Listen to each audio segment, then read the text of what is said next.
What's up, YouTube? This is Too Raw for TV.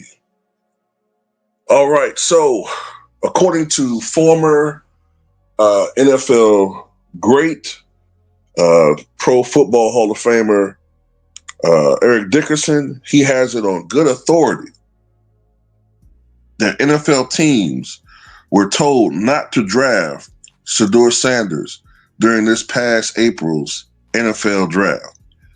Dickerson alleged during an appearance on the Rogan and Rodney show on AM 570 LA Sports this week that he had heard about the messaging through two teams, through a, quote, very good source that was connected to the NFL. Sanders was selected in the 5th round by the Browns after he had been projected to go in the 1st round in the months leading up to the draft.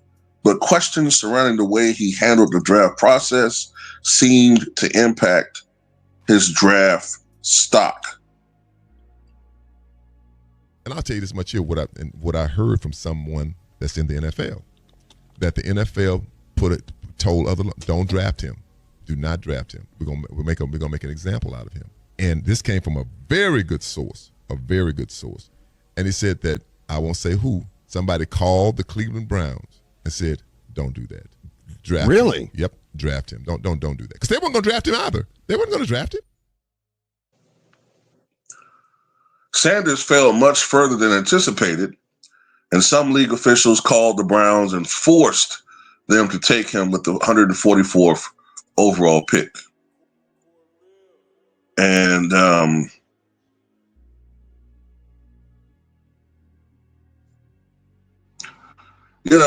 I tend to believe Eric Dickerson. I don't see why. There's some people saying, well, can we really trust him? And, the Eric Dickerson at this point in his career, he does not have direct ties to the NFL. He's safely ensconced in the Hall of Fame. He doesn't have to make his money working directly for the NFL, so he doesn't have any reason to be biased in this situation. And of course, he's protecting whoever is a very powerful voice in the NFL that gave this directive. Obviously, he's protecting whoever told him this information, but he has no reason to lie. And this isn't the first time that the NFL's colluded against a black quarterback.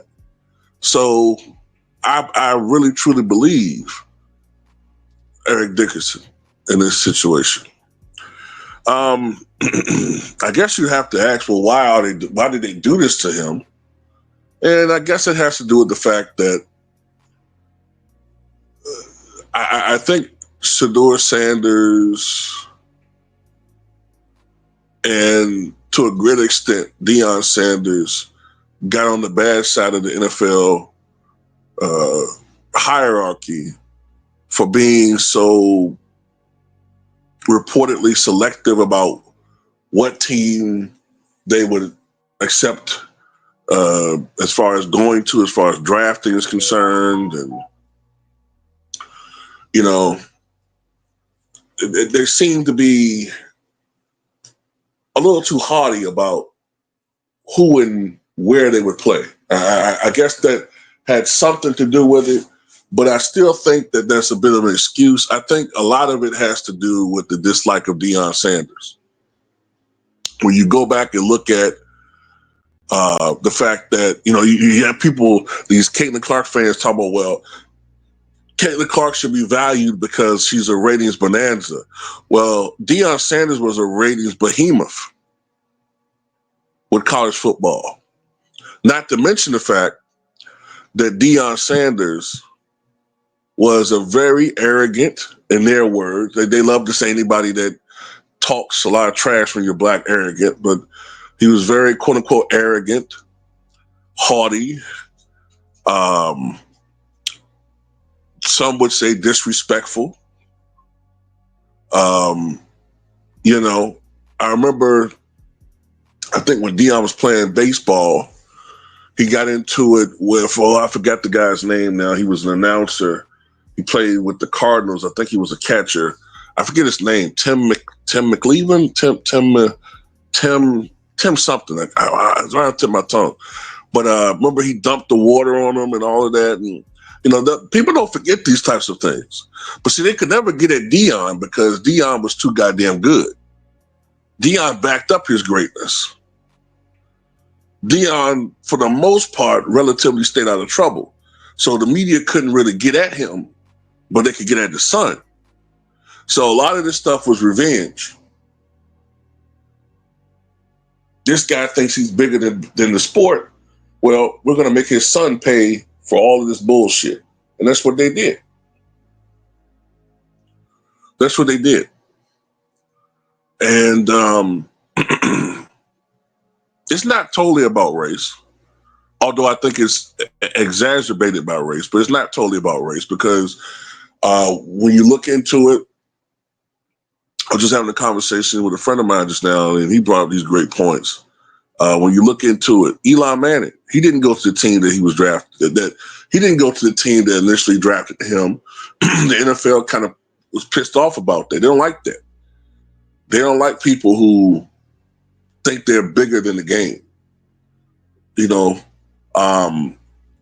even though even though Eli Manning was a 2-time Super Bowl champion, 2-0 against Tom Brady, Eli Manning didn't get into the Hall of Fame his first year of eligibility. Then you have a guy, like not Eli Manning, who was his name? Then you have a guy like what's his face? What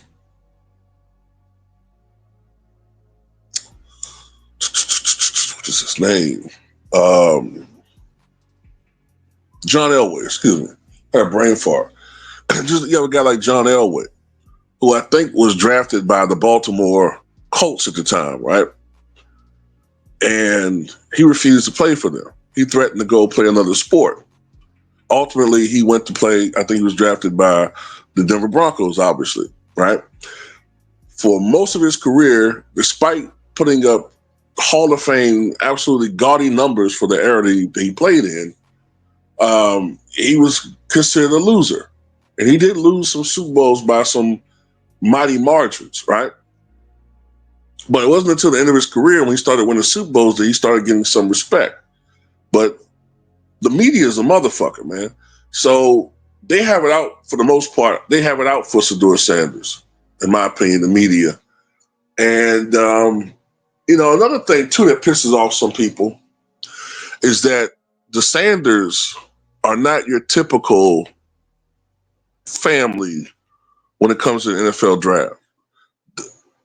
The media, and by extension, majority white liberal media, they tend to like an athlete that doesn't have a father in the home, it is female dominated, and the white media likes the angle that they are playing along with the NFL.